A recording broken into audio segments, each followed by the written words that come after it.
Bienvenue, bonsoir chacun de vous.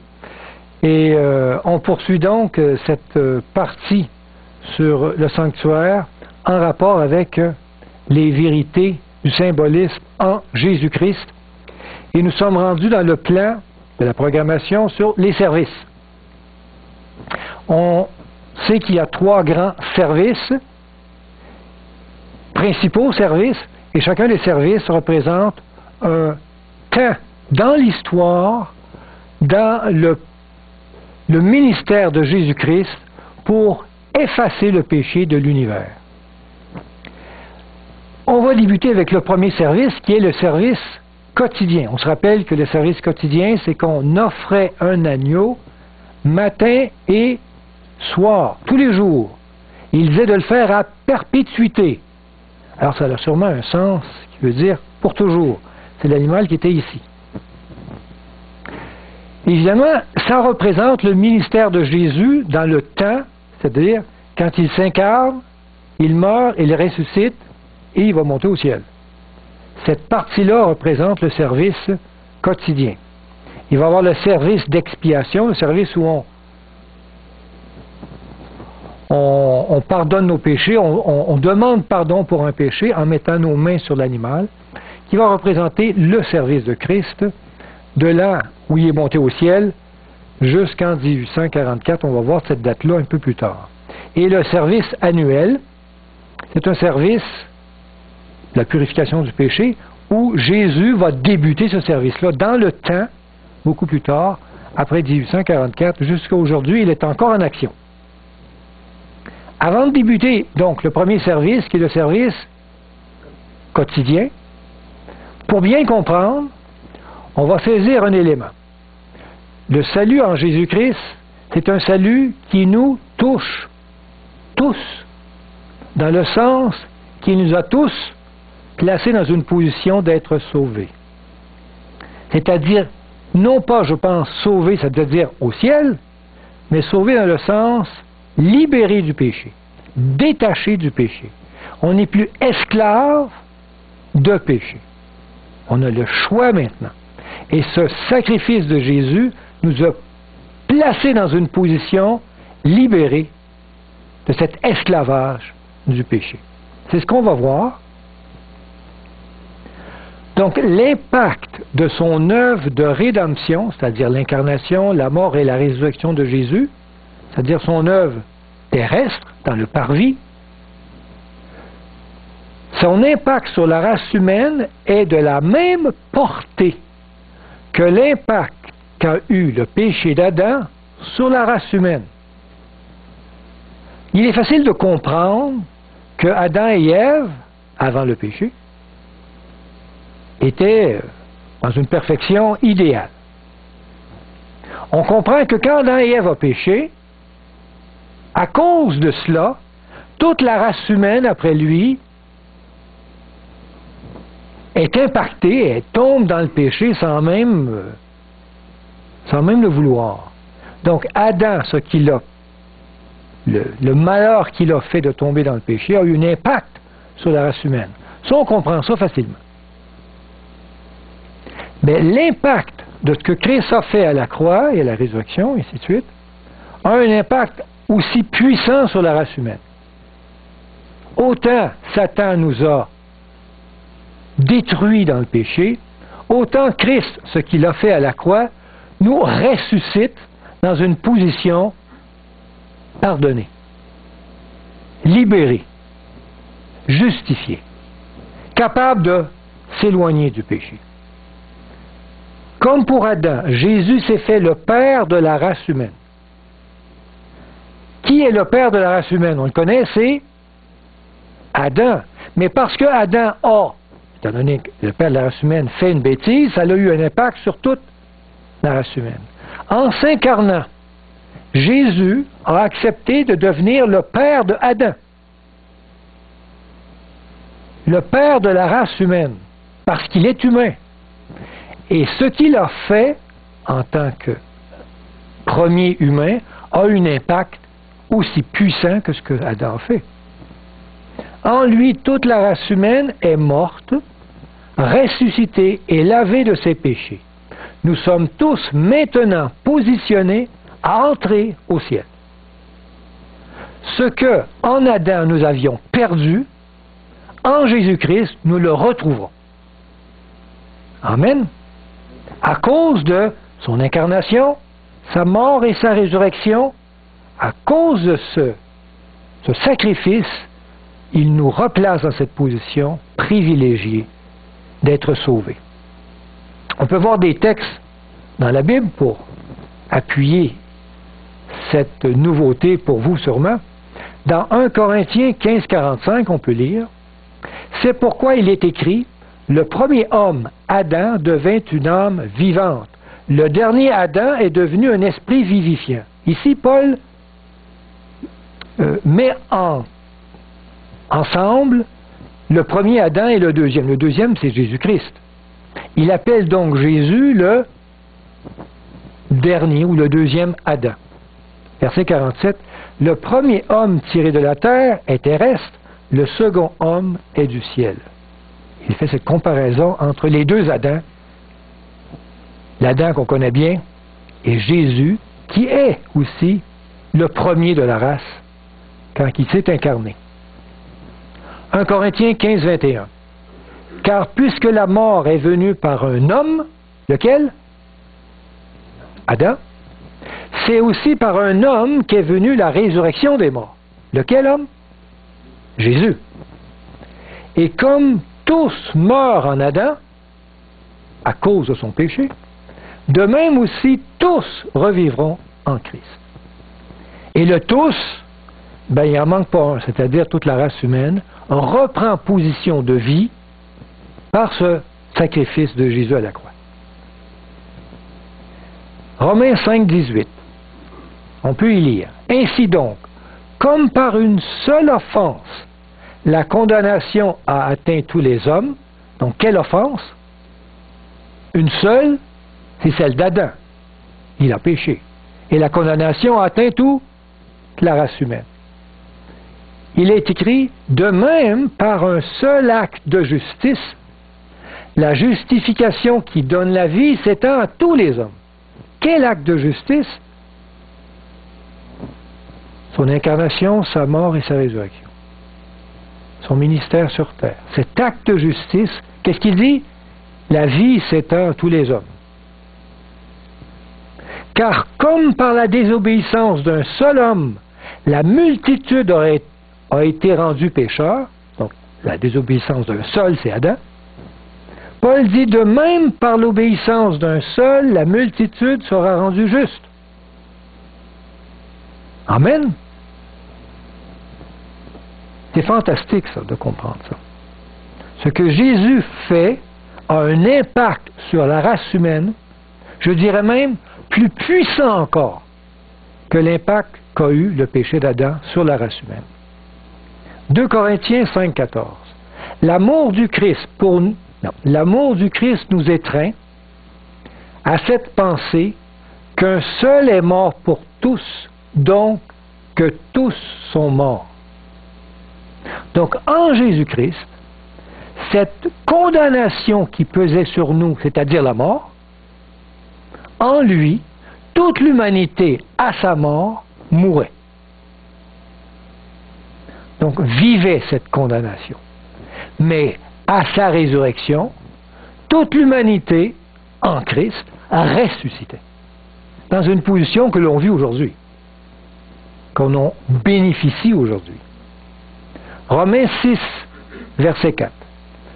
Nous avons donc été ensevelis avec lui par le baptême en sa mort, afin que comme Christ est ressuscité des morts par la gloire du Père, de même nous aussi nous marchions en nouveauté de vie, ressuscités avec lui. Amen.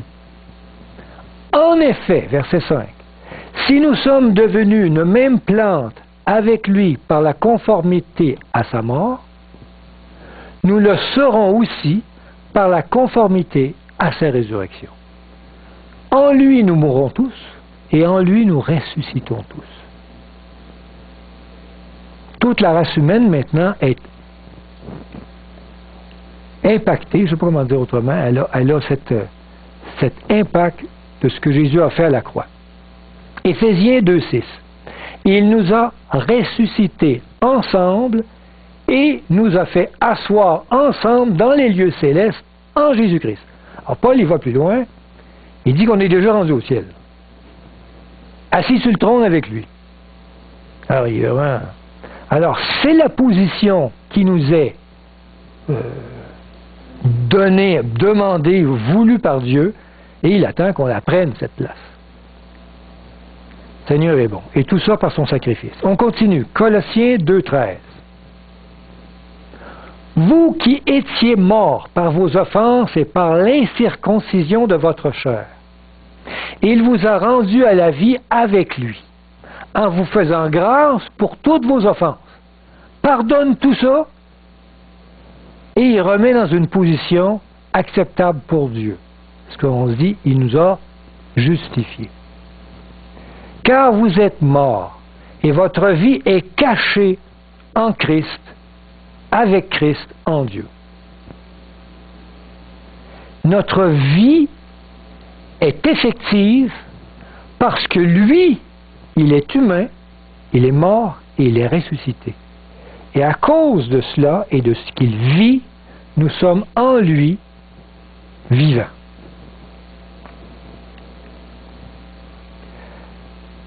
Là, maintenant qu'on a bien compris ça, on a bien saisi l'impact de ce ministère de Christ, son incarnation, sa mort et sa résurrection, on peut comprendre le service quotidien. Là, on va le saisir davantage. Donc, commençons à essayer de comprendre ce service où on offrait un agneau matin et soir et on recueillait dans un bol le sang de l'animal. Donc, ce rituel représente la justification de Christ impartie à la race humaine. C'est des grands mots. La justification de Christ impartie à la race humaine. Ce service préfigure donc la mort de Jésus-Christ à la croix, l'agneau de Dieu que Jean-Baptiste présentait, qui efface le péché du monde, de l'humanité. Christ nous a rendus libres de notre esclavage du péché. En lui, nous sommes tous justifiés devant Dieu par ce sacrifice.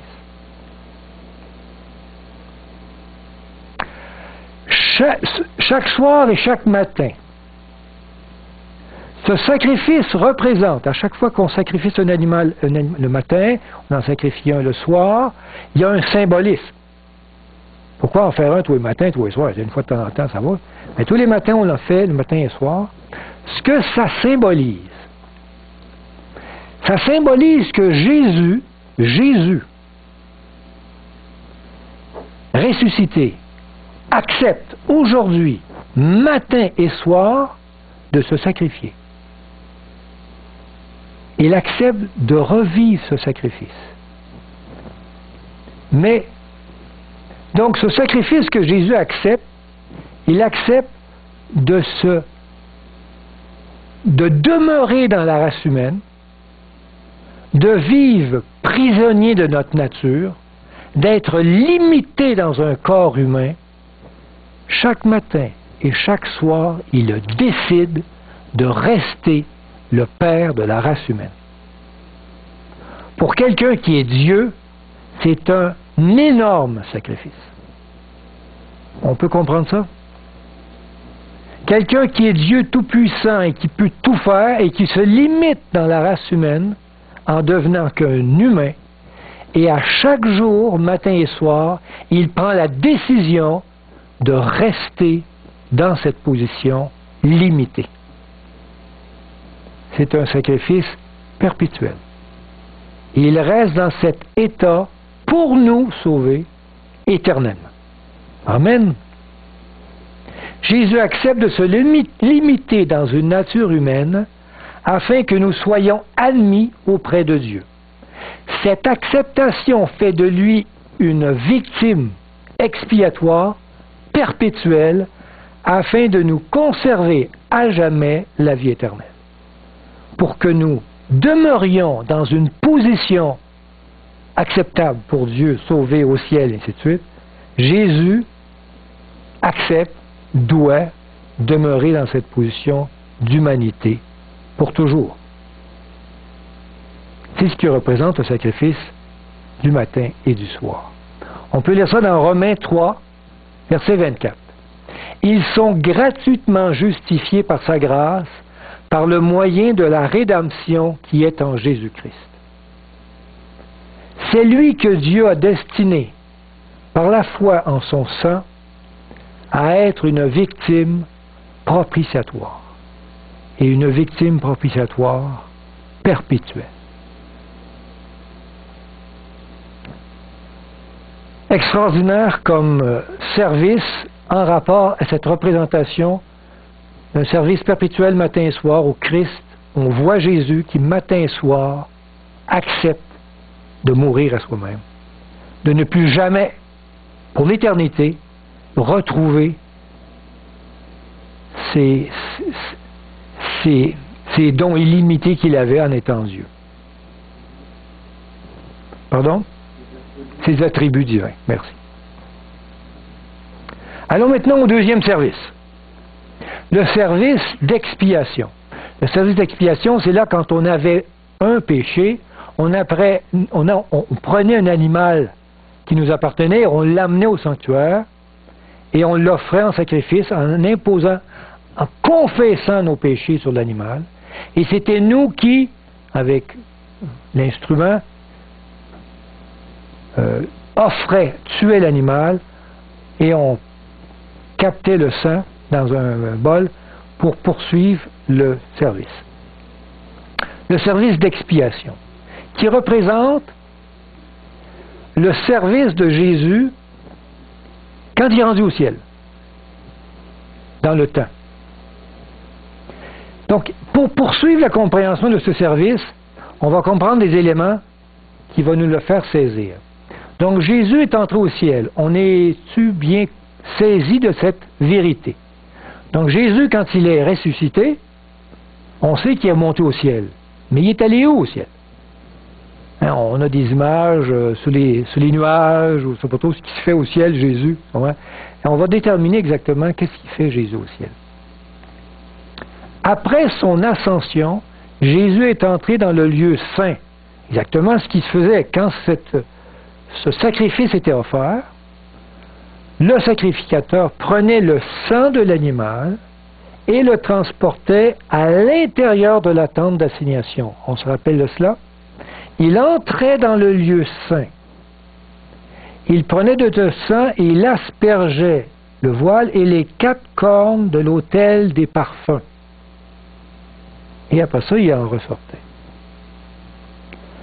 Donc, dans ce service, contrairement au premier service où le sacrificateur n'allait pas dans la tente d'assignation ici, restait dans le parvis, maintenant dans le service d'expiation, le sacrificateur entre plus loin, il va plus loin avec le sang.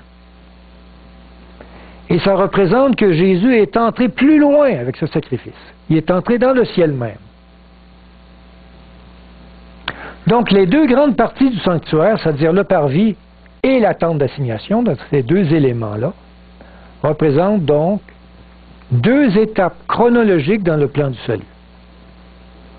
Vous savez, le plan du salut, il se veut purifier le péché de tout l'univers. On se rappelle de cela. Et on sait que le plan du salut, il n'est sûrement pas terminé, il y en a encore des péchés.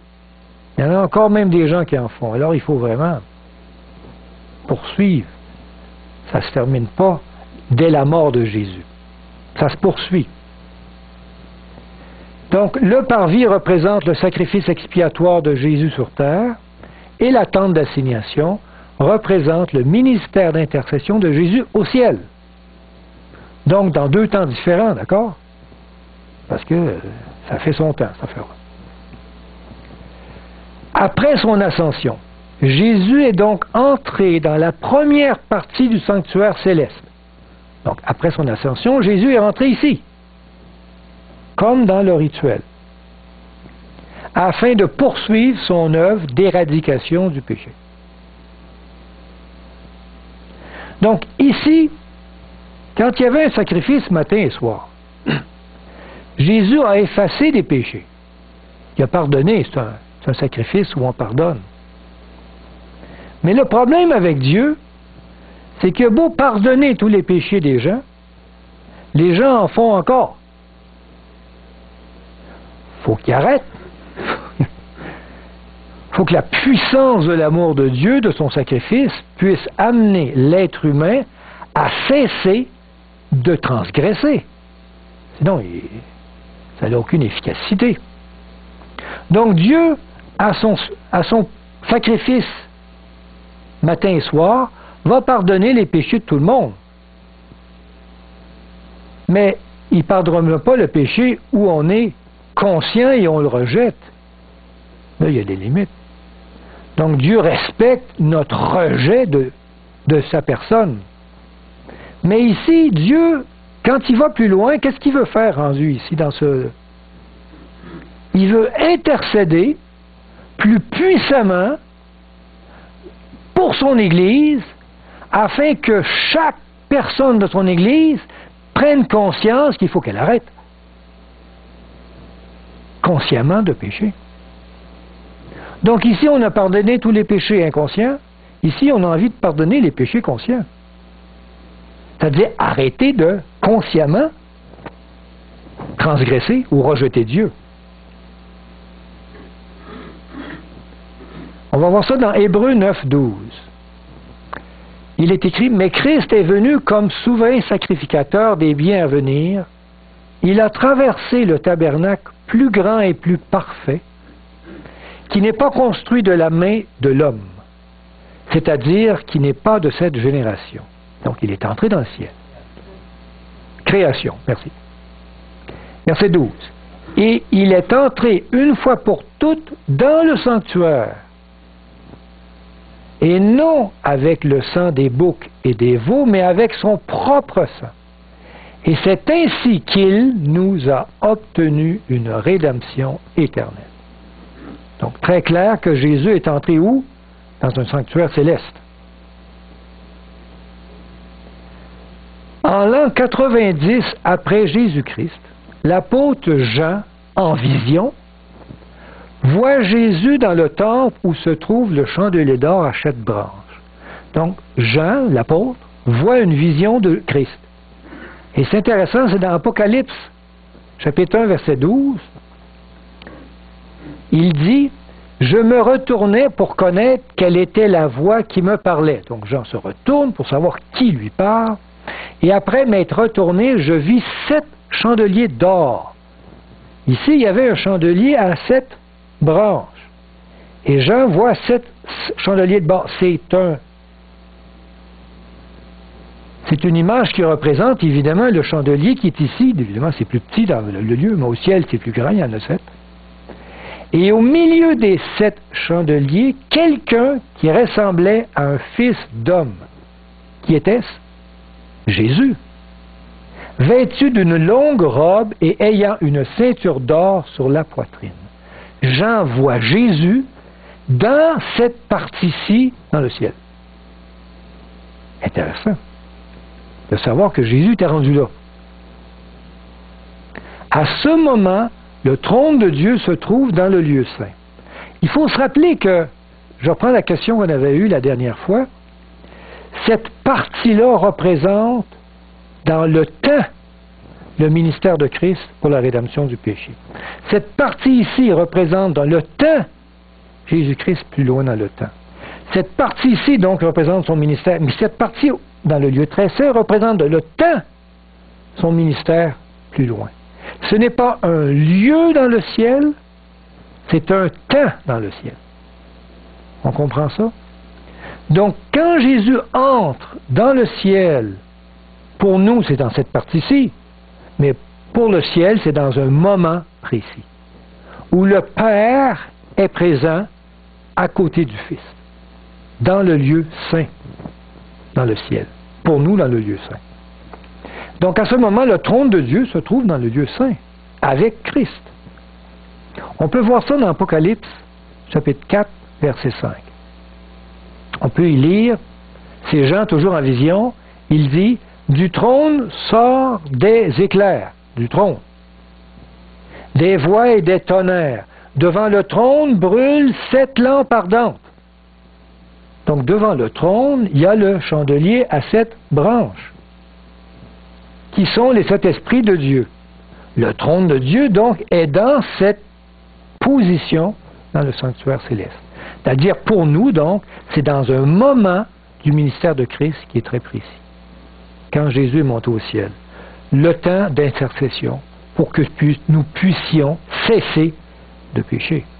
Et vous savez, les trucs, les éléments que Dieu nous donne pour cesser, sa lumière, son Saint-Esprit qui nous révèle le péché, le pain qui est sa parole, qui en nous aide à connaître sa volonté et à se diriger proprement dans notre vie, et le meuble qui représente l'intercession de Christ, c'est prière pour que nous puissions. Vous savez, il y a toujours une petite voix qui nous dit ce qu'il faut faire, ce qu'il ne faut pas faire, notre conscience, elle est là. Alors je pense que ces prières doivent activer notre conscience de façon plus... Il monte le volume. Il veut qu'on comprenne, qu'on ait une relation avec lui plus forte. Amen. Donc, le service d'expiation, maintenant qu'on a compris cet élément que Jésus est entré dans le ciel, dans cette partie ici, et cette partie ici va représenter ce ministère ou ce rituel où on imposait les mains et que le sang allait jusque dans cette partie.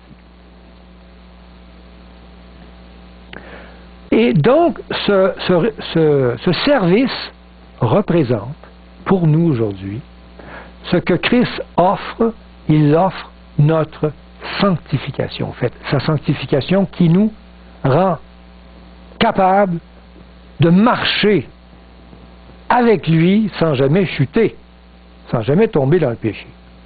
Ce service représente donc l'expiation de nos péchés volontaires. Donc évidemment, à chaque fois que l'on pêche, on amenait un animal, là on amenait le sang, on l'amenait ici, là on l'aspergeait, et ainsi de suite, puis là on se disait, bon, j'espère qu'il m'a pardonné, là j'ai tué un animal, puis on mettait nos péchés dans le sang de l'animal qui rentrait jusqu'ici. Donc évidemment, notre péché aujourd'hui, quand il est conscient, quand vous avez un rejet de Dieu, on peut demander pardon, et Jésus au ciel, dans son ministère, il est là pour nous pardonner. Amen. Et il le fait. Pour le faire, il va porter le péché en lui. Et il va nous amener ce pardon. Donc on demande pardon, on va à Dieu, on impose, on confesse notre péché, et Christ au ciel est là, il y a un miracle qui se fait, il y a un pardon qui devient efficace. D'un péché qui est conscient. Assurez-vous, votre péché inconscient, Jésus les a tous pardonnés. Mais quand vous faites quelque chose de conscient, Dieu demande, viens, apporte un animal et confesse ton péché. Par l'intermédiaire du sang du Christ, le péché est transporté jusque dans le sanctuaire céleste, où Jésus intercède pour nous auprès du Père, afin de nous donner la victoire sur le péché volontaire. Le sang déposé sur les cornes de l'autel des parfums, ici, représente la puissance efficace du sacrifice de Jésus-Christ. La corne, ça représente, les cornes, une puissance. Donc, le sang représente sa mort, l'efficacité du pardon en la mort de Jésus. Y a-t-il une suite? Oui. Chaque transgression repentie est pardonnée par les mérites du sang du Christ. Il intercède pour nous et nous envoie la puissance du Saint-Esprit afin de vaincre toute tentation.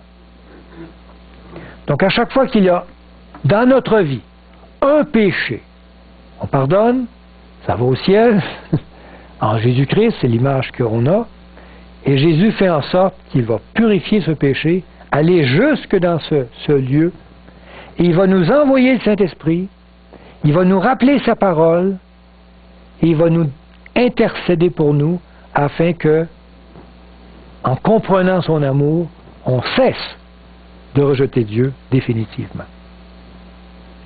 On peut lire Hébreux 7, 25 qui nous dit « C'est aussi pour cela qu'il peut sauver parfaitement ceux qui s'approchent de Dieu par lui, étant toujours vivant pour intercéder en leur faveur. » Donc, dans cette position, il peut nous aider à vaincre cette faiblesse de tomber dans le péché. Jean 16, 7. Cependant, je vous dis la vérité. Il vous est avantageux que je m'en aille à la croix, à la mort. Car si je ne m'en vais pas, le Consolateur ne viendra pas vers vous, mais si je m'en vais à la croix, je vous l'enverrai. Donc, ce ministère de Christ en sa mort a eu une puissance pour nous de recevoir le Saint-Esprit de façon plus efficace. Donc, dans cette position, cette lumière est vraiment plus forte, plus grande pour chacun de nous aujourd'hui.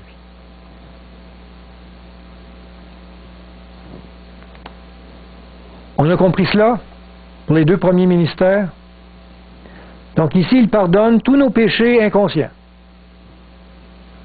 Quand on a des péchés conscients, il est obligé d'aller plus loin, de monter dans le ciel. Et là, c'est le Saint-Esprit, au fait, celui qui est puissant pour nous révéler le péché et pour nous donner la puissance de vaincre. Il va envoyer le Saint-Esprit. Mais vous allez me dire, quand Dieu pardonne le péché inconscient, puis il pardonne le péché conscient, il n'y a plus rien à pardonner. C'est fini, le ministère. La job est faite, donc il devrait dire, « Waouh, alléluia, le péché est irradié du ciel. » Malheureusement, c'est pas terminé. Vous savez que le péché a fait beaucoup de destruction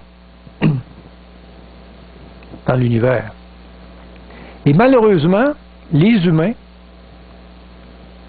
même s'ils croient qu'ils sont sans péché, même si on réussit à ne pas transgresser la loi de Dieu, soyez assurés que nous faisons parfois toutes sortes de choses irrecevables pour Dieu sans le savoir. Même nos pensées sont impures parfois. Alors Dieu a un problème. Il doit purifier l'univers du péché. Alors il y a un autre ministère qui va plus loin. Il veut laver, purifier, nettoyer. Et ce ministère va débuter dans le lieu très saint, par un rituel qu'on va appeler le service annuel, le Yom Kippour, qui débute dans le temps après 1844. On va voir cela. Mais avant de comprendre ce rituel, on va comprendre des éléments importants. C'est que Jésus, un jour, dans le ciel, est entré du lieu saint vers le lieu très saint. Il y a eu un passage du lieu saint au lieu très saint dans le ciel. Bon, c'est-tu un passage réellement physique, peut-être, mais dans le temps, c'est un passage qui s'est fait plus tard, après 1844, on va voir ça. Donc, savoir que Jésus est dans le lieu très saint aujourd'hui. À un moment de l'histoire, Jésus traversa dans le lieu très saint du sanctuaire céleste. À un moment de l'histoire de l'humanité. Par cette entrée, Jean aperçut l'Arche d'Alliance. Donc Jean, dans ses visions, il a vu Jésus ici, on l'a vu, dans le chapitre 1 de l'Apocalypse, mais Jean, dans les visions plus loin, dans les chapitres, il va voir Jésus de l'autre côté. Intéressant, donc il a traversé. On va lire le texte, c'est dans... Non, c'est pas dans... On va lire le texte un petit peu plus tard. On va lire dans Daniel 7, verset 9. Dans Daniel, Daniel va voir en vision des trônes qui se déplacent. Vous vous rappelez que quand Jésus est monté au ciel, où était le trône de Dieu? À côté du chandelier dans le lieu saint. Le trône de Dieu était là. Jésus était avec lui. Et là, Daniel va voir dans le ciel un mouvement des trônes, un mouvement qui va vers un jugement qui prend place. Oui, trône, jugement, ça marche ensemble. On va lire Daniel, chapitre 7, verset 9. Daniel dit, « Je regardais pendant que l'on plaçait des trônes. » On est en train de faire de l'arrangement dans le ciel. Et l'ancien des jours s'assit. Qui est l'ancien des jours? Dieu le Père. Son vêtement était blanc comme la neige, et les cheveux de sa tête étaient comme la laine pure. Son trône était comme des flammes de feu, et les roues comme un feu ardent. Alors il y a du feu, ça représente encore le jugement qui prend place. Verset 13. Je regardais pendant mes visions nocturnes, et voici, sur les nuées des cieux, ça c'est avec les anges, quelqu'un de semblable à un fils de l'homme, arrivant quelqu'un de semblable à un fils de l'homme. C'est qui celui qui est semblable à un fils de l'homme dans le ciel? C'est le Christ, Jésus. On dirait qu'il se déplace puis qu'il arrive. Il s'avança vers l'ancien des jours et on le fit approcher de lui. Donc Jésus va vers l'ancien des jours. Qui est l'ancien des jours? C'est Dieu le Père. Donc il y a un passage où Jésus va vers des trônes qui se sont placés et que le Père est là. Il y a un mouvement dans le ciel. Et ce mouvement, c'est exactement quand Jésus se déplace vers un autre ministère plus grand. Question? Oui, quand Jésus monte au ciel. Exactement. Dieu le Père était ici avec lui. Oui, donc le Père pour commencer, et après ça, mais c'est que je pense que pour le Père, c'est plus facile de se déplacer. Tu sais, lui, pour Jésus, il y a un problème. Il est humain. Alors il doit se déplacer avec, comme il est monté au ciel, avec tous les anges qui l'aident. Alors là, il doit avoir une nuée avec lui, sur les nuées des cieux. Et quand on va le voir apparaître, quand il va revenir, il va être encore sous des nuées des cieux, en compagnie des anges. Donc Jésus doit être déplacé, lui, de façon un peu plus spéciale, il est humain. Tandis que le Père, c'est plus facile. Ça répond? Amen. On voit, c'est là qu'on voit dans l'Apocalypse, ce que Jean a vu dans le ciel. C'est le chapitre 11, verset 18. Il dit, « Les nations se sont irritées, et ta colère est venue, et le temps est venu de juger les morts. » Un jugement qui prend place parce que le monde est en irritation. De juger les morts, de récompenser tes serviteurs les prophètes, donc de récompenser ceux qui sont élus, les saints, ceux qui craignent ton nom, les petits et les grands, et de détruire ceux qui détruisent la terre. C'est vraiment la fin du monde, où il y a un jugement qui doit prendre place. Et tout de suite après, il dit, et le temple de Dieu dans le ciel fut ouvert. Il voit le temple s'ouvrir. Et l'arche de son alliance apparut dans son temple. Alors, s'il voit l'arche de l'alliance, c'est qu'il a ouvert ce voile-ci. Il faut ouvrir le voile pour voir l'arche de l'alliance. Il faut traverser l'autre côté pour voir le... Et il y eut des éclairs, des voix, des tonnerres, un tremblement de terre, une forte grêle. Cette vérité-là a ébranlé la terre.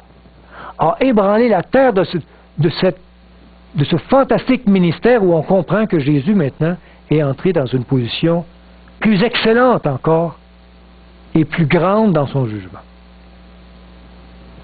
La venue du Seigneur dans le lieu très saint du temple fut soudaine et inattendue. Son peuple ne s'attendait pas à le voir entrer dans ce lieu-là. C'est pour nous étonnant. Voyons, il est rendu là. C'était quelque chose qui a été étonnant pour l'humanité. On peut lire ça dans Malachie 3.1. Le prophète dit, « Voici, j'enverrai mon messager. » On parle de Christ. « Il préparera le chemin devant moi. Et soudain, donc c'est soudain, entrera dans son temple le Seigneur que vous cherchez. » Il entre dans son temple de façon inattendue. Et le messager de l'alliance que vous désirez, voici, il vient, dit l'Éternel des armées. Ah, il va en sortir, puis il va revenir. Amen. Maintenant qu'on a compris cela, que Jésus est passé dans un moment de l'histoire du lieu saint au lieu très saint, on va comprendre le service annuel. Un service spécial où on voit ici que le sacrificateur est en face de l'arche de l'Alliance. Donc, dans ce sacrifice, si on se rappelle, on prenait 2 boucs, on tirait au sort, et on offrait un animal en sacrifice. L'autre, on ne l'offrait pas en sacrifice. Hein?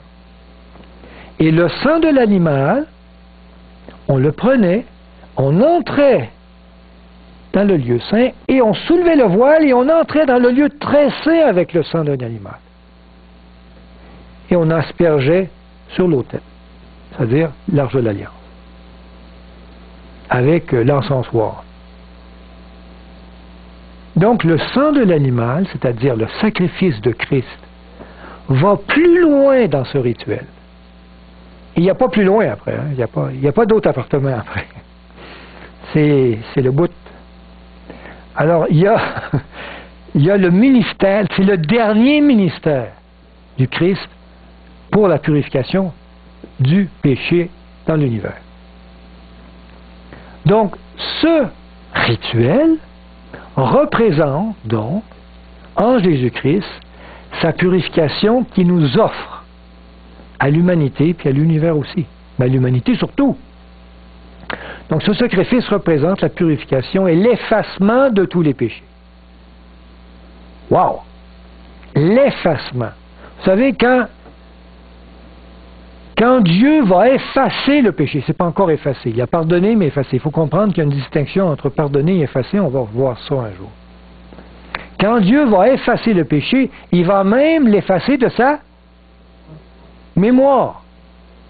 Il dit dans la Bible, « Je ne me souviendrai plus de ton péché. » Wow! Vous savez, si Dieu ne se souvient pas de mon péché, j'espère que je ne pourrais pas dire à Dieu, « Ah, tu t'en souviens pas? Moi, je m'en souviens. » Que je me souvienne de quelque chose que Dieu ne se souvient pas, ça serait bizarre, n'est-ce pas? Alors, si Dieu l'efface pour lui, il l'efface de l'univers. Il l'efface même de ma mémoire. Il l'efface de la mémoire de tout l'univers. Wow, quelle purification! Même celui à qui j'ai transgressé ne se souviendra plus. Parce que Dieu a pardonné. On va comprendre des textes. On va lire des textes tantôt. Portant nos péchés sur lui et souillant le sanctuaire céleste des péchés de ses frères, Jésus doit procéder à une élimination définitive de ceux-ci. Vous savez, à chaque fois qu'on imposait les mains, le péché venait ici. Ben, il faut bien que ça arrête, hein? Sinon, on est toujours en train de le salir. On asperge du sang sur le voile tout le temps. Il faut que ça arrête. Sinon, il n'en sortira jamais, Jésus, au ciel. Si à chaque fois qu'on fait un péché, il est obligé d'aller là et l'asperger, il n'en sortira jamais. Alors, il faut qu'on arrête de lui transférer nos péchés. Nous, sur terre, c'est important. C'est lui, il faut qu'il arrête. Alors, il va traverser l'autre côté pour qu'on puisse plus jamais faire de péché. Une œuvre de jugement doit précéder cet effacement des registres du ciel. C'est bien évident. Si Dieu veut effacer de l'univers un de mes péchés, hein, s'il veut faire ça, il veut que même tout l'univers s'en rappelle même plus, il faudrait que ce péché-là, j'aie demandé pardon. Parce que si je pêche de façon consciente et je ne veux pas demander pardon, je ne pense pas qu'il va effacer ce péché de l'univers. Donc, il y a un jugement à savoir lequel qu'il efface et lequel qui ne le fait pas. Qui est effacé et qui ne l'est pas. On comprend cela? L'œuvre du jugement. Cette purification, donc, atteindra son Église dont les membres forment son corps, dont il est la tête. Ça, on va comprendre ça mieux tantôt. Chaque membre est appelé à atteindre une victoire complète sur le péché, à l'image du caractère du Christ, sinon il devra être retranché de son corps. Dans ce ministère, Dieu désire présenter son épouse, qui est son Église, et la présenter en mariage à son Père. Alors, on fait ça, nous, quand on veut se marier, on présente notre blonde, là, on la présente à notre Père, on a dit ça, c'est ma blonde. Hein? Puis, je vous garantis, avant qu'on fasse ça, notre bien-aimée, assez pomponnée cette journée-là, assez mis dans ses beaux habits, puis elle sait qu'elle va être présentée à la famille. Alors évidemment, alors quand le futur mari présente sa fiancée, il sait qu'elle va passer au crible. Hein? Les parents vont dire ouais, d'où est-ce qu'elle vient, qu'est-ce qu'elle fait, de quelle famille elle est, ainsi de suite. On va vérifier si tout est correct. Hein? Alors quand Jésus va présenter à son Père, son Église, sa fiancée, ça serait drôle que Jésus présente sa fiancée et dit, elle a des petits problèmes encore, là, elle a des péchés, elle n'est pas parfaite, là, tu sais, mais j'aimerais ça qu'elle rentre dans la famille, tu sais, qu'on se marie, puis on l'amène avec nous dans la famille au ciel.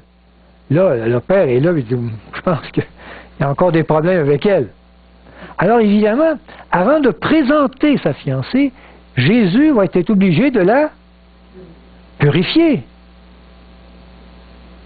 De lui montrer que dans sa famille, il y a des choses qui ne se font pas. il y a une manière de se présenter qui est saine. Alors il doit lui démontrer cela. Il doit lui dire cela. Il doit lui faire comprendre que il y a des choses qui sont pures, des choses qui sont impures. Il y a des choses qui se fassent et des choses qui ne se fassent pas au ciel. Alors il doit purifier son Église. Et vous savez, on est plein de choses qu'on fait qui sont irrecevables au ciel avec les anges. Mais on ne le sait pas.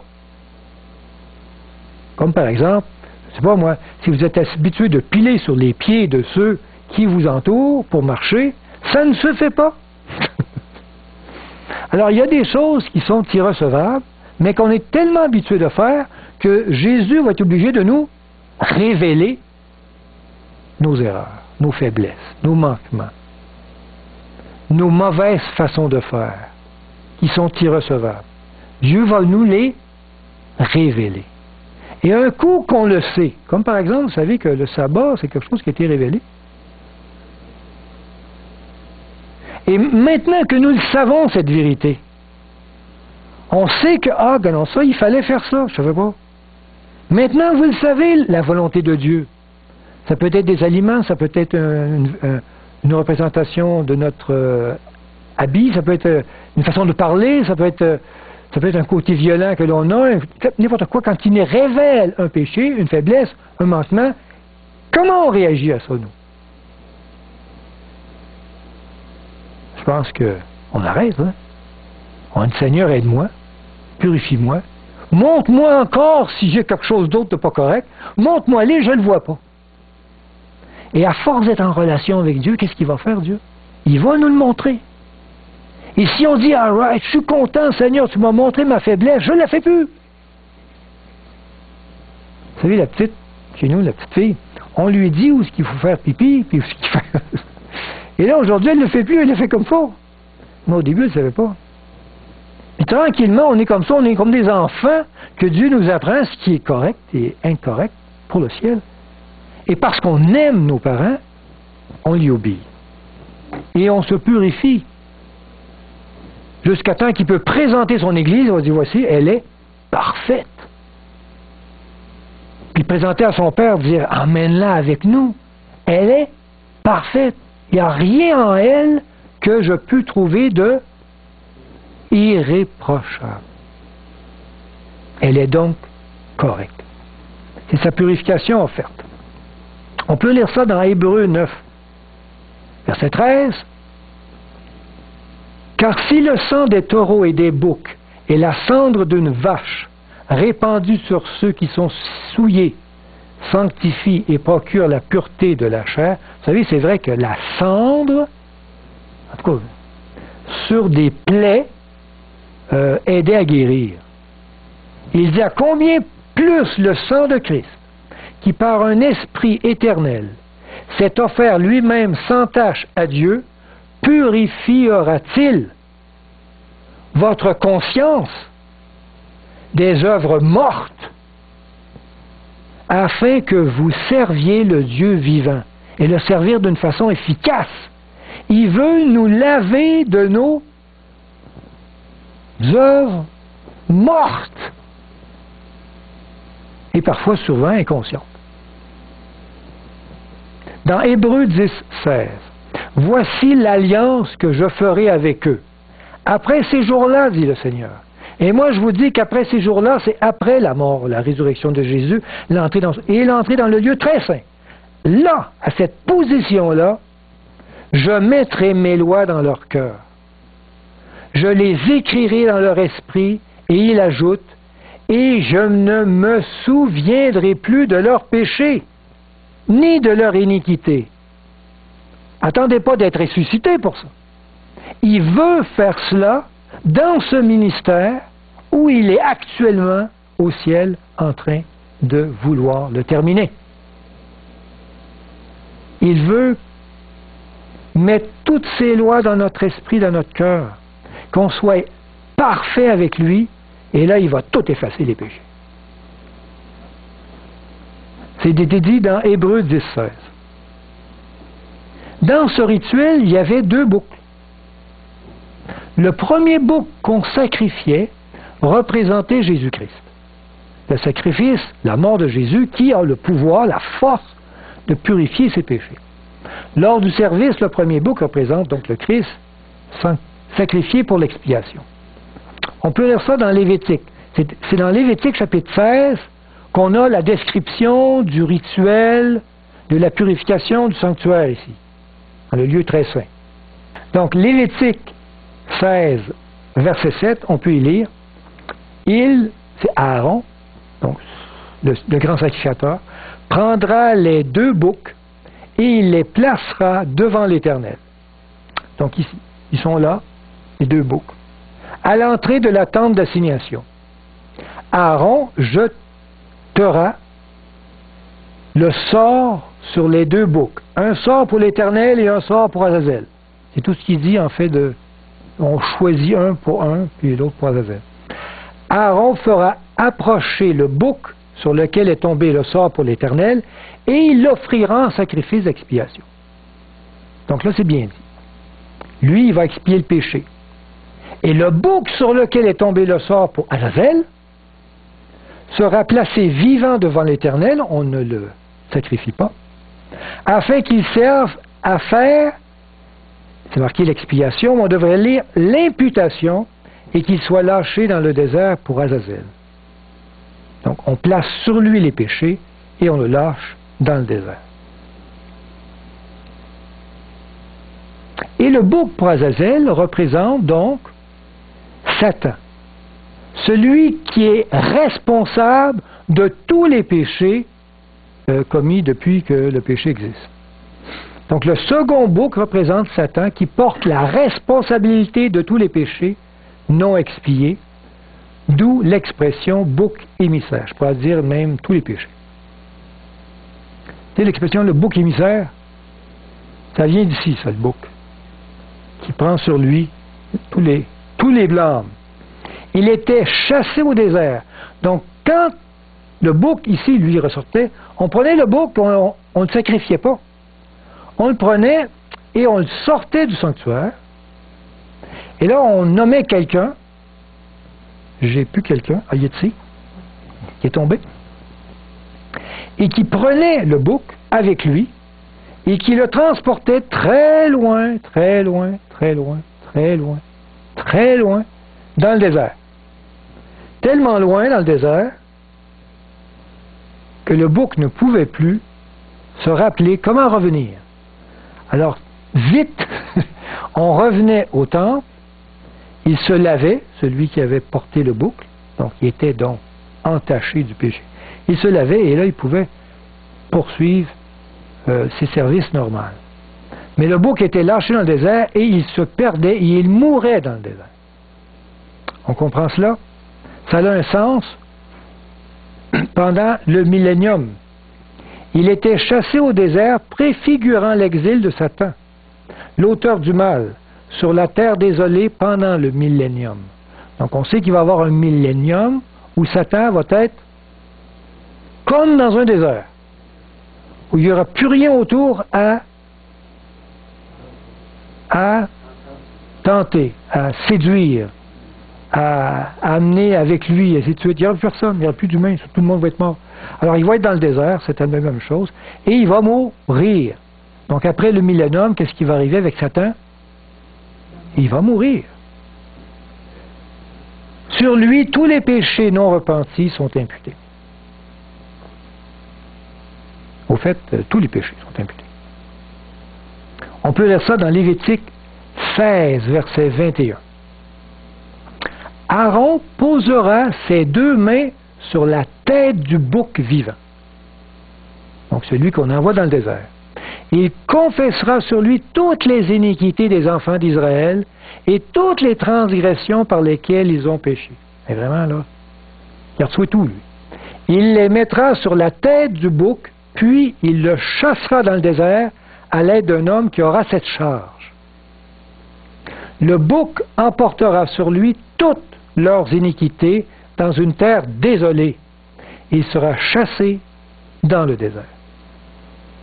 Il mourra là, qui représente Satan, sur qui on impute tous les péchés de l'humanité, de l'univers au complet. On peut lire dans Apocalypse, chapitre 20, verset 2, « Il, l'ange, saisit le dragon, qui représente qui? Satan. Donc c'est la même chose qui se passe ici. Le serpent ancien, qui est le diable et Satan, je pense que ça c'est clair, qui est le dragon, et il le lia pour 1000 ans. Il le jeta dans l'abîme. C'est la même chose qu'on le prend puis on le met dans le désert, où il n'y a rien. Ferma et sella l'entrée au-dessus de lui. Il n'est plus capable de revenir. Il est comme emprisonné, afin qu'il ne séduit plus des nations. Dans le désert, on n'est plus capable de rien séduire. Hein? Il n'y a personne autour. Jusqu'à ce que les 1000 ans fussent accomplis. Après cela, il faut qu'il soit délié pour un peu de temps avant qu'il meure. Donc, c'est le parallèle entre le bouc Azazel et ce que Jean dit dans l'Apocalypse. Mais depuis quand? Donc, on sait que dans un moment dans l'histoire, Christ a passé du lieu saint au lieu très saint. Vous pouvez me dire quand? Où est-ce qu'il est aujourd'hui? Il est à cette position ici dans le lieu saint ou il est dans le lieu très saint? Comment je peux le savoir? Est-ce qu'il y a quelque chose dans la Bible qui me le révèle? On va comprendre cela. Qu'est-ce que fait Jésus au ciel maintenant? Dans quel ministère il se trouve? On peut lire ça dans Daniel, chapitre 8, verset 13. C'est Daniel qui voit en vision, il dit « J'entendis parler un saint, et un autre saint dit à celui qui parlait, « Pendant combien de temps s'accomplira la vision sur le sacrifice perpétuel et sur le péché dévastateur? Jusqu'à quand le sanctuaire et l'armée seront-ils foulés? » Au fait, la question en bon terme, en simple, jusqu'à quand Satan dominera-t-il et piétinera-t-il la vérité par l'intermédiaire des églises apostates? Quand est-ce que ça va arrêter, ça? Que la vérité est toujours piétinée. Alors, l'ange dit, et il me dit, 2300 soirs et matins, puis le sanctuaire sera purifié. C'est la réponse. Il va y avoir un temps où ça va stopper, où un ministère de purification va débuter. Donc, 2300 soirs et matins, ça représente 2300 ans, puis le sanctuaire sera purifié, ça veut dire, puis débutera le ministère de la purification du sanctuaire céleste, la fête du Yom Kippour céleste, c'est là où on purifie le péché, où le ministère débute pour que le péché cesse. Amen. C'est la réponse que l'ange donne. Dans Daniel 8,15, un peu plus loin, on était au chapitre verset 13-14, un petit peu plus loin, le verset qui suit, tandis que moi, Daniel, j'avais cette vision et que je cherchais à la comprendre, voici quelqu'un qui avait l'apparence d'un homme, l'ange Gabriel, qui vient parler à Daniel, se tenait devant moi, et j'entendis la voix d'un homme au milieu de l'Ulaï, le fleuve. Il cria et dit, Gabriel, explique-lui la vision. Évidemment, Daniel, il ne comprenait pas la vision. Qu'est-ce que ça voulait dire 2300 soirs et matins? Il n'avait pas d'idée. Ça commence quand, ça finit quand? Je ne savais pas. Donc, Gabriel va lui expliquer la vision.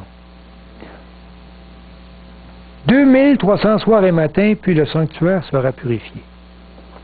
Cette compréhension, on va essayer de terminer pour la comprendre. Ce que l'ange va dire à Daniel, comprends cette vision des 2300 soirs et matins. Cette période semble suspendue dans le vide. L'ange ne dit pas quand ça commence, puis il ne dit pas quand ça finit, il dit que ça prend ça. Car son point de départ n'est pas indiqué. L'ange Gabriel se contente d'informer Daniel que cette période mène au temps de la fin. On est-tu au temps de la fin? Bon, ça doit être dans notre temps. Daniel 8,17, il dit ça. Il vint alors près du lieu où j'étais, et à son approche, je fus effrayé. Je tombai sur ma face, et il me dit, sois attentif, fils de l'homme, car la vision concerne un temps qui sera la fin. Donc la vision, au bout de la vision, qu'est-ce qu'il y a? Il y a la fin. Nous sommes déjà au temps de la fin, n'est-ce pas? Donc c'est notre temps. Daniel 8,19. Puis il me dit, je vais t'apprendre ce qui arrivera au terme de la colère, car il y a un temps marqué pour la fin. Ah, intéressant. Donc le temps de la fin, il y a un temps déterminé, où ça débute le temps de la fin. Et la vision des soirs et des matins dont il s'agit est véritable. Les soirs et matins, comme il y en a? 2300. C'est une vision qui est véritable. Vous savez, il y a plusieurs prophéties dans la Bible. Il y en a qui sont conditionnelles et il y en a qui sont non conditionnelles. Elle va arriver même si l'Église n'est pas prête. Cette vision-là, elle est véritable. Elle n'est pas conditionnelle.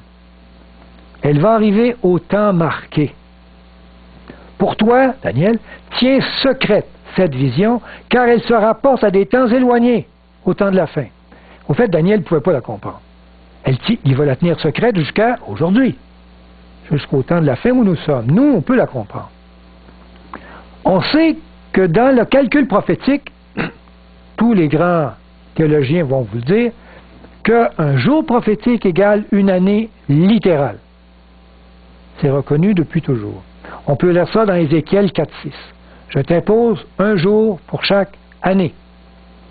Comprenant cela, on sait que 2300 soirs et matins va donc représenter 2300 ans dans l'histoire de l'humanité.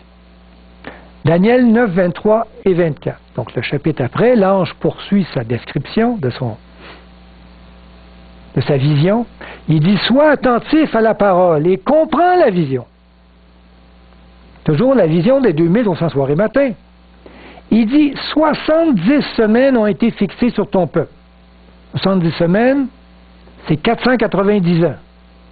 7 fois 7 fois 10. Seront marqués par un... Donc, 480, c'est fixé sur ton peuple. Fixé, ça veut dire marqué, c'est fixe. C'est déterminé. Fixé sur ton peuple, ça veut dire qu'ils sont marqués par un décret. Pour sceller la vision, sceller, c'est la visser. Tu sais, la sceller, on va la marquer, on va la placer dans le temps de l'humanité. Pour fixer dans le temps la vision. On va la sceller, on va la placer, elle ne bougera plus. Donc, ces 490 années-là vont nous aider à fixer l'autre des 2300.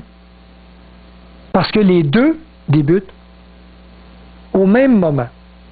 Donc, il y a ici les 2300 soirs et matins, puis le sanctuaire sera purifié. On ne sait pas quand ça finit, puis on ne sait pas quand ça commence. Ça flotte.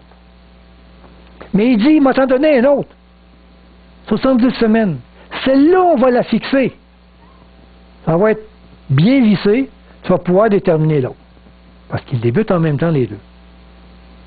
On est d'accord là-dessus? Donc, cette vision-là, c'est le point de départ de la vision des 2300 soirs et matins. L'ange dit à Daniel, Sache-le donc et comprends. Ça veut dire qu'il faut de l'intelligence. Depuis le moment où la parole a annoncé que Jérusalem sera rebâtie, donc il y a une parole qui a annoncé que Jérusalem sera rebâtie. Il y a un décret de reconstruction de Jérusalem. C'est le point de départ. Le décret de reconstruction de Jérusalem en 457 avant Jésus-Christ. On a une date. Jusqu'à loin au conducteur. Donc, il y a quelqu'un qui a été loin par Dieu. Et le conducteur, moi je vais vous le dire, le conducteur, le loin, c'est écrit, c'est Christ. C'est le baptême de Jésus. Quand Jésus a été baptisé du Saint-Esprit, il a été loin. Il y a 7 semaines et 62 semaines. 7 plus 62, 69 semaines. La prophétie est une prophétie de 70 semaines. Il m'en donne déjà 69. C'est-à-dire 483 jours années. Les places et les fossés seront rétablis. Les murs de Jérusalem vont être construits. Donc, on m'a donné une information intéressante. On sait, en regardant l'histoire, on peut déterminer exactement que les 2300 soirs et matins débutent donc en octobre 457 avant Jésus-Christ, parce qu'en octobre 457 avant Jésus-Christ, c'est lors de la 7e année du règne du roi de Perse, Artaxerxès, j'espère de bien le prononcer, qui émit le décret de reconstruction de Jérusalem. Donc le roi va émettre un décret, on le sait dans l'histoire, c'est en octobre 457 avant Jésus-Christ. C'est fantastique, on a une date. Donc là on y va. On sait que ça débute en octobre 457 avant Jésus-Christ. Et si on prend 2300 soirs et matins, on tombe en 1844. Wow! Mais c'est dit que ces 70 semaines vont être fixées. Pour être bien sûr que c'est octobre 457 avant Jésus-Christ, parce qu'il y en a eu plusieurs décrets de reconstruction de Jérusalem. Il y en a eu au moins 3, à des dates différentes. Alors qu'est-ce qui me dit que c'est la bonne? Vous allez voir que c'est bien fixé. Il dit, il y a 7 semaines et 62 semaines. C'est-à-dire 69 semaines. 69 semaines de 7 jours, c'est-à-dire 483 jours de prophétie. Ça veut dire 483 années littérales. Si je prends l'année 457 plus 483, il y a toujours, parce qu'il n'y a pas d'année 0, on ajoute une 1, on tombe à l'année 27 au mois d'octobre. C'est exactement le moment où Jésus a été baptisé. Wow! Donc ici, en octobre 27, exactement 7 semaines et 62 semaines, on tombe au baptême de Jésus. Dans notre prophétie des 70 semaines, il en reste une, hein? Il reste une semaine. Il reste 7 ans. C'est marqué, Daniel 9, 26, après les 62 semaines, donc après le baptême de Jésus, un oint sera retranché. Quel oint? Il n'y en a rien qu'un, là. Celui qu'on a baptisé, Jésus, il va mourir. La mort de Jésus en l'an 27. Il dit, donc cette semaine qui reste, si on la met grand, il reste 7 ans. Une semaine, c'est 7 jours. Donc 7 ans. Et on sait que Jésus a eu un ministère de 3 ans et demi. Après ça, il a été crucifié. 3 ans et demi, c'est le milieu de la semaine. Jésus est mort 3 ans et demi après son ministère, en avril 31 à peu près. Vous savez ça que Jésus est né en octobre? Intéressant. Parce qu'il est mort en avril selon la prophétie. Il n'est pas né en décembre, Jésus. On ne sait pas quelle date exactement, mais on sait à peu près le mois. On peut lire ça ici. Daniel 9, 27, c'est marqué, « Il fera une solide alliance avec plusieurs. » Bien oui, c'est la nouvelle alliance en Jésus-Christ, on la connaît. Pour une semaine. La dernière. C'est le délai de 7 ans pour le peuple juif. Le peuple juif avait encore, après la mort de Jésus, 3 ans et demi pour accepter son Rédempteur. Malheureusement, ils l'ont refusé. Et durant la moitié de la semaine, durant la moitié, c'est très clair, la moitié de la semaine, il fera cesser le sacrifice et l'offrande. Quand est-ce que le sacrifice et l'offrande ont été cessés et que le voile a été déchiré en deux? À la mort de Jésus à la croix. Donc, 3 ans et demi après la mort de Christ, le voile du sanctuaire se déchire en deux. Y a-t-il quelque chose dans l'histoire de l'humanité plus précis dans le temps que la mort, la résurrection de Christ puis son histoire? Beaucoup de livres en parlent et on peut tracer dans le temps exactement le moment. Donc la prophétie, elle est bien fixée par un événement colossal dans l'humanité. N'est-ce pas? Donc on peut prendre la prophétie des 2300 soirs et matins, qui se termine en automne 1844. Elle est fixée dans le temps par la prophétie des 70 semaines, parce qu'elle commence en octobre 457 par la proclamation d'un décret de reconstruction de Jérusalem. C'est marqué 7 semaines et 62 semaines. Dans les premières 7 semaines, les murs ont été reconstruits. 49 ans après. 62 semaines après, qu'est-ce qui est arrivé? Jésus a été oint par le baptême avec Jean-Baptiste. C'est la dernière semaine, ça, ici, des 70. Au milieu de la semaine, 3 ans et demi, qu'est-ce qui arrive? Jésus meurt à la croix. 3 semaines, 3 ans et demi plus tard, qu'est-ce qui arrive exactement en automne 34 de notre ère? La lapidation d'Étienne tombe sur l'événement qui tombe à peu près dans ce moment-là, où c'est la démonstration concrète que le peuple juif a rejeté son Sauveur. Donc, cette prophétie des 70 semaines, à cause de l'événement, la mort de Christ, est fixée dans le temps de façon très précise. Et c'est vrai, ça tombe exactement en 457, au début, là, à la reconstruction de ce moment-là, le décret de reconstruction. Donc, à cause de cette prophétie, qui est très claire, on est sûr que la prophétie des 2300 soirs et matins débute exactement en 457 avant Jésus-Christ. On en est certain. Parce qu'elle était flottante, mais pas l'autre. 70 semaines, rien, ça ne flotte pas, ça. Donc, on peut savoir exactement quand est-ce qu'elle se termine. À la fin il dit 2200 soirs et matins, puis maintenant va commencer le ministère de la purification du sanctuaire. Donc, ce ministère-là où Christ traverse de l'autre côté, à cause de Daniel et de ses informations, on le sait aujourd'hui, va commencer en 1844. On sait même le mois, en automne 1844, en octobre.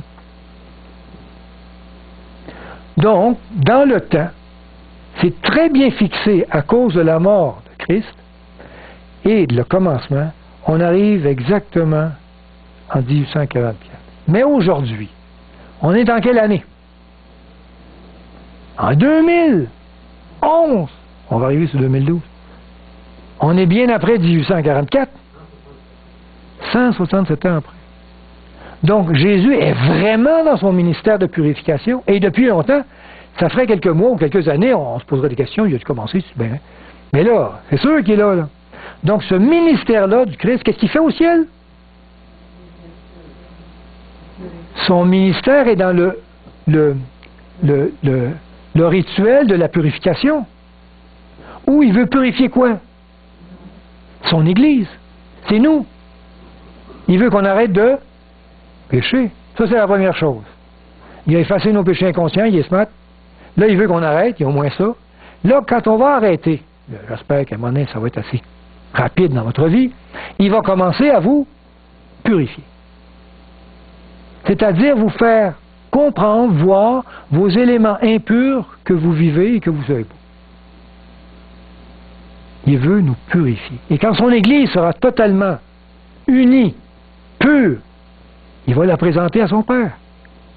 Il va l'amener au ciel. Le mariage, le banquet, et toutes ces belles choses qu'il nous promet.